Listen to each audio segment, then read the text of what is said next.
We have to find the given limit, and at first we're going to rewrite it as sum of limit as x approaches 0 of e to the power of sine of x and limit as x approaches 0 of x squared over x minus 2.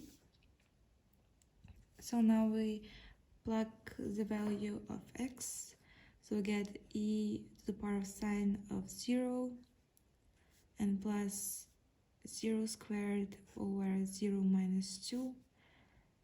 So sine of 0 equals to 0, and we get e to the power of 0 plus 0 over negative 2.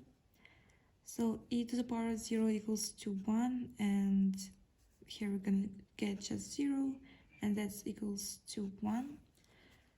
So the given function is continuous, and the limit of this function equals to 1.